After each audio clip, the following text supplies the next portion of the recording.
Katera jed vam je bila danes tukaj najbolj všeč? Kaj pa vem, kako se imenuje, tale z smetano.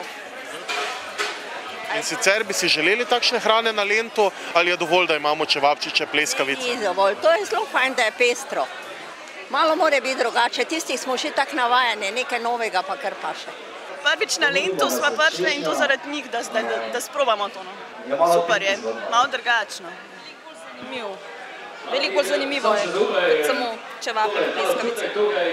Kako vam je bila všeč ta hitra hrana, nekoliko drugačna hitra hrana tukaj na Lentu? Ja, je res nekaj drugačna in hitra, ampak ne vem, najboljša nisem za odgovore, ker mi smo vegetarijanca in tukaj skoraj nimamo kaj jesti, nekaj malega mava, čakava sicer na sladice, ne? Tako da je pa za pozdraviti, da je fantastična. Potem za vas na Lentu tudi sicer ni pestra izbira? Ne, absolutno. Ne, absolutno ne. Potem pa vas morda raje vprašamo, dobri kapljici, kaj pa ta?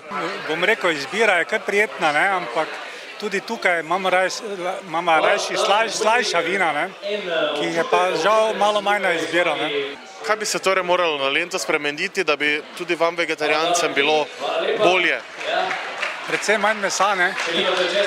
Ker ko hodiš po Lentu, te vse povsod spremljajo vonjave, čevapčičev in podobnega, tako da bi bilo prijetno, če bi bil taj kotiček tudi, ker bi bilo vegetarijanski kotiček. Ne? Kako natančno poteka to današnje druženje na Sladolentu, ki bo tukaj tudi nekaj naslednjih dni? Kdo lahko pride v vaš otrok preizkusiti te dobrote? Mislim, da poteka odlično. Dejansko prva prireditev, prva predstava danes, vidi se, da so ljudje zadovoljni, predstava je polna, jedi so top, vrhunski šefi so tukaj in mislim, da so tudi zadeli z jedmi. Edino, seveda, ena slaba vest, zato mi imamo že vseh 9 predstav za vse 3 dni razprodani.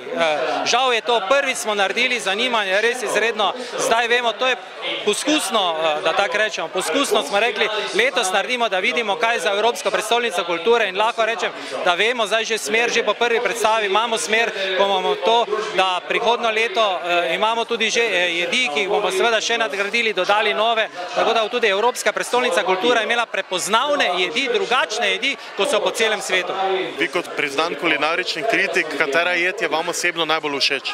Preizkusil sem, Ana Roš, ta frika, ki se poigrava z imenom pice, je fantastična. To je jed, ki je za ulično prehrano izredno primerna. Surovi, franko surovi hamburger v mali, vidi se, kako je lahko fast food, da tako rečem, fast food, pravzaprav fajn fast food, fajn, da je to lahko tudi vrhunska jed, lahko narediš iz tega, kar mislimo, da je seveda kot neki junkie ali pa nekaj tajega, zdaleč, res so jedi odlične. Preizkusil sem tudi Damjanovega odojka, ki ga je dal, super zadeve. Dejansko mislim, da so res zadeli tisto poanto. Torej, iščemo slovenske jedi, iščemo nekaj v slovenski tradiciji, dodali pa so svojo ustvarjalnost, kreativnost in to je pomembno. In to tudi je zelo pomembno, da bomo to dodali nasploh v slovenski kulinariki posod, ne samo seveda v street foodu, v ulični prehrani, ampak posod. Ravno to manjka, ko dodamo tradiciji, ustvarjalnost, potem dobimo tako imenovano novo slovensko kuhinjo. Vseeno pa smo, ko smo spraševali obiskovalce, naleteli na zanimiv odziv 2 vegetarijancev, ki pa pogrešata več vegetarijanskih jedi.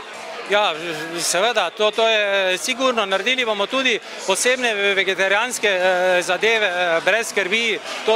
Tokrat smo izbrali, seveda, mislim, da 9 jedi, torej slanih in 5 sladkih. To je bilo izbrano, to je še posebej, to je prva prireditev, mi smo šele s tem začeli, za to kreativnostjo in to posebej nekaj tajega bo tudi ustvarjeno za vegetarijance, za vegance, pa še za koga drugega. Prostora je ogromna na tem področju, res dosti še moramo narediti.